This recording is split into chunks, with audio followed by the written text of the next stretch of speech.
All right, so we're back. We're doing this again. We're going to do this as many times as it takes because I got to get comfortable. So thank you again for being with me. All right, so I know exactly what I want to do today. I know exactly what I want to do today. So we're just going to dive into it because when I get to tarrying, I get to lingering. And when I get to lingering, we get off subject. So, hey, we knew we doing this. We're doing it full fledged. So I'm about to just get to it. I'm going to share my screen so y'all can see what I'm talking about. And here we go. Here we go. Here we go. Here we go. So what I have here in front of you is the Willie Lynch letter. It's important that we talk about this because this is the enemy's plan. The devil's plan is to kill, steal, and destroy. That is his plan. And we have to always remember, as we are going through these things in Minneapolis, Minnesota, while ICE is here, while we have people who are in the streets fighting and protesting, while we have all of this violence going on, we have to remember that the fight is not flesh and blood, but it's principalities in high places. It's principalities in high places. That means it's not your sister and brother. That's why God says to love your enemy, because it's not them.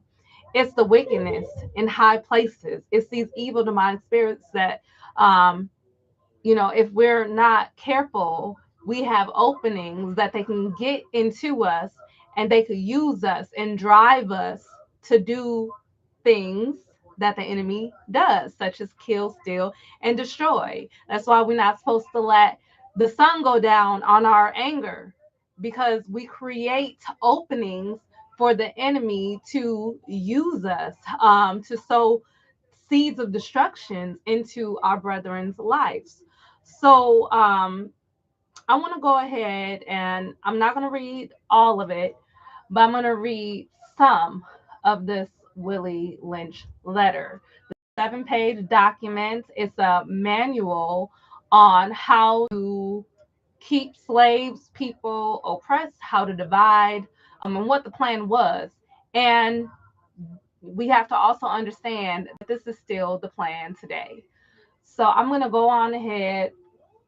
You know what? I'm going to share this on the Facebook just in case anybody wants to pop in.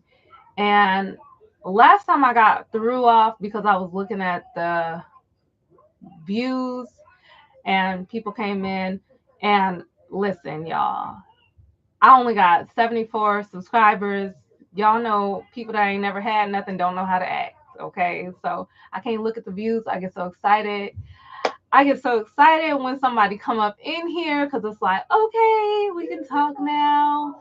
But I'm going to, Lord, I ask that you help me to be anxious for nothing. Help me not to get too excited. Help me not to pay attention to anything that's about to distract me, Lord, because that don't even matter. Now, if y'all talking to me, that will come up, but I will not be distracted. I'm going to keep my eyes on the prize. And that is just to please my Father and for me to exercise my that's for me to exercise my communication skills. That's for me to exercise my technology skills. This social media platform. I'm trial and error. So we're just gonna keep on going, and I'm going to stay focused. I'm gonna go on ahead and share this back on the Facebook. I did a video and I got rid of it because I was tearing and I got threw off. So I'm gonna go on ahead and share this. And I'm just gonna speak life to myself. It doesn't matter. It doesn't matter. It doesn't matter.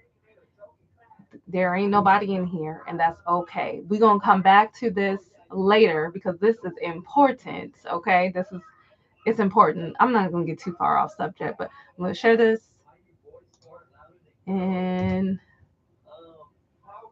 hold on.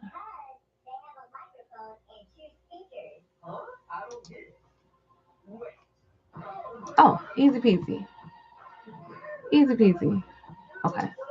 Okay, I'm off of there. I'm off of there. Okay. Okay. So yes. So the enemy's plan, okay? We're gonna talk about the Willie Lynch letter, and then we're gonna talk about how this brings us back to the enemy's plan. How the enemy's plan, this Willie Lynch letter, how it affects us today, how it's still relevant today. So what we have here that I have on the screen is the Willie Lynch letter. You can Google it, you can find it. And it's crazy because it's so hard to find. It's hard to find. But I saved it because they are removing history. They're removing things from our computers, making it unsearchable. But the thing is, you have to know your history. You have to know your history because when you don't know your history, you repeat it. So, the Willie Lynch letter, The Making of a Slave. This speech was delivered by Willie Lynch on the banks of the James River in the colony of Virginia in 1712. 1712, that was a little bit over 300 years ago. Lynch was a British slave owner in the West Indies. He was invited to the colony of Georgia in 1712 to teach his methods to slave owners there. The term lynching is derived from his last name. I'm going to make this a little bit bigger. There we go. So, greetings, gentlemen. I greet you here on the bank of the James River in the year of our Lord 1712. First, I shall thank you, the gentlemen of the colony of Virginia, for bringing me here. I'm here to help you solve some of your problems with slaves. Your invitation reached me on my modest plantation in the West Indies, where I have experimented with some of the newest and still the oldest methods for control of slaves. Ancient Rome would envy us if my program is implemented. As our boat sailed south on the James River, named for our illustrious king, whose version of the Bible we cherish, we can get into that later, I saw enough to know that your problem is not unique. While Rome used cords of wood as crosses for standing human bodies along its highways in great numbers, you are here using the tree and the ropes on occasion. I caught the whiff of a dead slave hanging from a tree a couple miles back. You are not only losing valuable stocks by hangings, you are having uprises. Okay. You are having uprisings, slaves that are running away. Your crops are sometimes left in the field too long for maximum profit. You suffer occasional fires. Your animals are killed. Gentlemen, you know what your problems are. I do not need to elaborate. I am not here to enumerate your problems. I am here to introduce to you a method of solving them. In my bag here, I have a foolproof method for controlling your black slaves. I guarantee every one of you that if installed correctly, it will control the slaves for at least 300 years. My method is simple. Any member of your family, your overseer, can use it. 300 years. I have outlined a number of differences among these slaves, and I take these differences and make them bigger. I use fear, distrust, envy for control purposes. What does the devil do? Kill, steal, and destroy. And this man, Willie Lynch, his tactics that he used is fear, distrust, envy for control purposes. These methods have worked on my modest plantation in the West Indies and it will work throughout the South. Take the simple list of differences and think about them. On top of my list is age, but it is there only because it starts with an A. The second is color or shade. There is intelligence, size, sex, size of plantations, status on plantations, attitude of the owners, whether the slaves live in the valley, on a hill, east, west, north, south, have fine hair, coarse hair, or is tall or short. Now that you have a list of differences, I shall give you an outline of action. But before that, I shall assure you that distrust is stronger than trust, and envy is always stronger than adulation, respect, or admiration. Admiration. Sorry, you guys. But catch that. Distrust is stronger than trust and envy. Distrust is stronger than trust. Distrust is stronger than trust. And envy is stronger than adulation, respect, and admiration. Word twist. Anyways, the black slaves, after receiving this indoctrination, shall carry on and will become self refueling and self generating for hundreds of years, maybe thousands. Don't forget, you must pitch old black males versus young black males, and young black males against old black males. And you must use the dark skinned slave versus the light skinned slaves, and the light skinned slaves versus the dark skinned slaves. You must use the female versus the male and the male versus the female. So, with that being said, just to focus on that, I'm so thankful that my dad had me to read this back when I was in middle school. I don't know, like I wonder if my attitude would have been different had he not had me read this. But because I read this at such a young age, I always knew that I always knew that our differences were weaponized. And I'm so thankful that I got to read this at a young age because I learned early not to get things twisted. I learned early to see from a woke lens in our community, even in our Black community. You know, we have to acknowledge the privilege, but it was by design. It was by design. When you realize that it was strategic to have us against each other, to teach people that somebody is more inferior than you, when you realize that it's by design and that those mindsets they still carry on today, that it's all a setup. This is sobering. I hope that it sobers somebody out there, that if you happen to have a lighter skin or a finer texture of hair, for you to think that you are inferior, or because you are more beautiful, or for you to think that you are more beautiful, that was by design. That was by design. And it's unfortunate. And I'm so everybody needs to read this. Everybody needs this sobering truth. It's absolutely wicked. We when we teach our young ladies, even though I'm so thankful that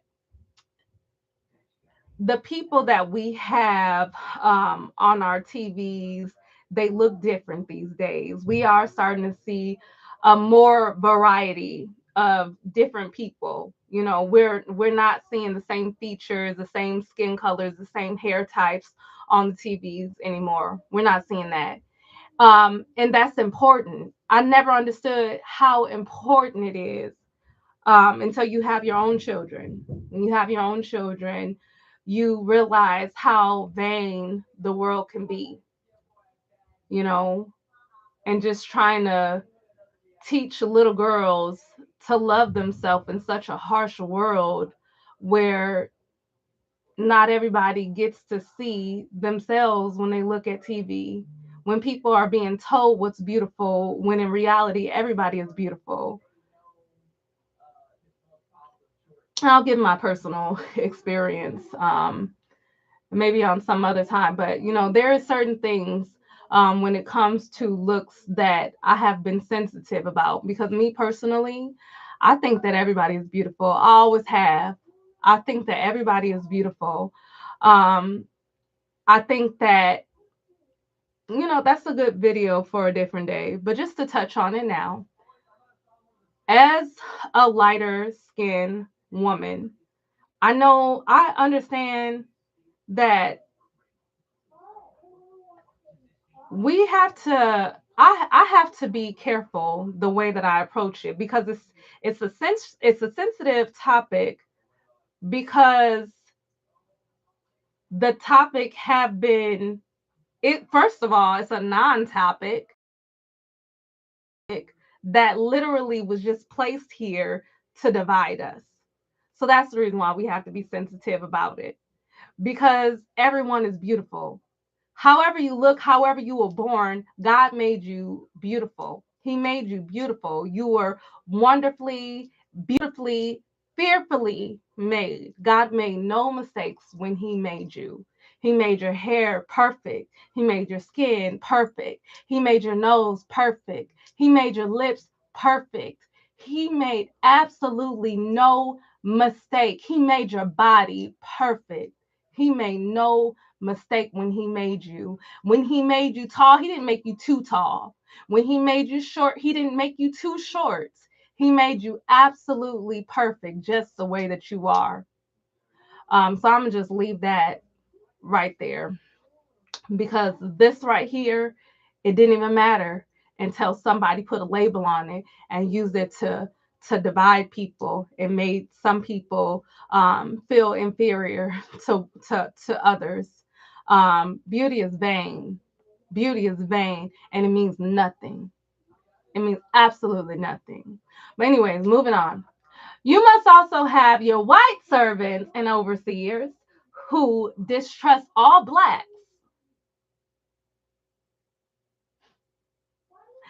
But it is necessary that your slaves trust and depend on us. They must love, respect, and trust only us. Gentlemen, these kids are your keys to control. Use them. Have your wives intensely. For 1 year, the slaves themselves will remain perpetually distrustful. Thanks, gentlemen. And then it goes to the making of a slave. But I'm going to stop there. I'm going to stop there. Because right here, you can see, right here, you can see what the plan of the enemy was and how it's relevant, how it shows up today. To share this with your children. Share this with your children. When you if you have girls and you're raising up daughters, stop telling them that they jealous of you because you're pretty. Stop. Don't tell them that teach. If you any young people, everybody, anybody, young, old, everybody needs to read this. Everybody needs to read this. First of all, however you were made, you were born you were made in the image of God. Okay, but outside of that, you look like whoever you came from. You look like the nation of people that you came from. You have your mother's nose. You have your mother's hair. You have your father's eyes. You are marked there. There's no getting away from it. You can get all the plastic surgery that you want. It does not matter. It doesn't matter. It doesn't matter. White or black. It even talks about the white slave masters. Hold on. We'll go back to it. You must also white servants. Okay, so let's get to the nitty gritty. So the line now is, and this is going to be for the next video. I'm about to do the next video right now. I'm about to end this and I'm about to do the next video right now. But in the next video, I'm going to be talking about, I want to talk about what Black people did to get themselves into slavery. What happened? I want to talk about what slave descendants did to bring slavery upon themselves. But before I end this video and start that video, I want to conclude this video by letting you know that slavery has enlarged itself. It didn't just end. So slavery started in 1619. And they say that slavery ended in 1865. That's 160 years ago. Not long ago, huh? Slavery was about 100. So that ended. Yeah. So slavery it lasted for about 160 years, if I'm correct. Where my phone at?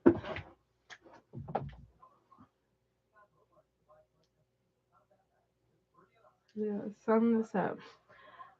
Okay, so slavery was from 1619 to 1865.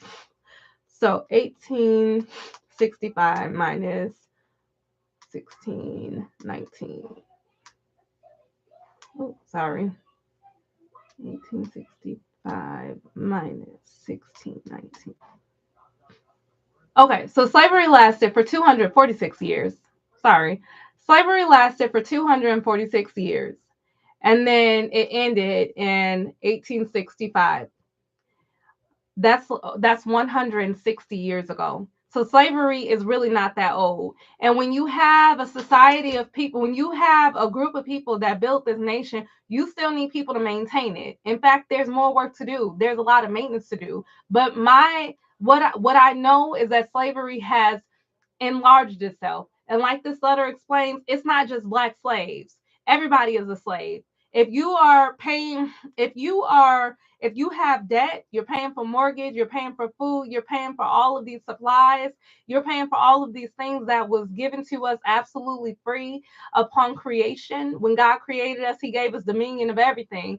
He didn't say we had to pay for it, you know. As a part of the curse, yeah, we had to work by the sweat of our brow, but all of these needs and wants that we have, paying for water, things that are absolutely free, all of these things that we pay for that keep us in debt, we're literally all slaves. We are all still slaves. And right now there's a dismantling of a system that's going on right now. So that's what really all the chaos is all about. But we're gonna get into that. This have to be continued because now I want to talk about the things that led into slavery. That's the next video. I want to talk about the history. I want to talk about everybody's part in slavery. I want to talk about the slave descendants, and I want to talk about slave master descendants. I want to talk about everybody's part in this. I want to tell you what the real war, what the real fight is that's going on. So I'm going to end this video, and I want to talk about the next. I'm going to start the next video. We're just going and flowing. I'm sure that there's a lot of things that I missed because, first of all, this is an ongoing thing. I really should slow down. That's why I pray. I pray that God will help me to slow down because it's a lot and we got to unpack it. So I'm going to do another video. The next video, it might even be a longer one, but I have to share this. Um, I have to share this. So here we go.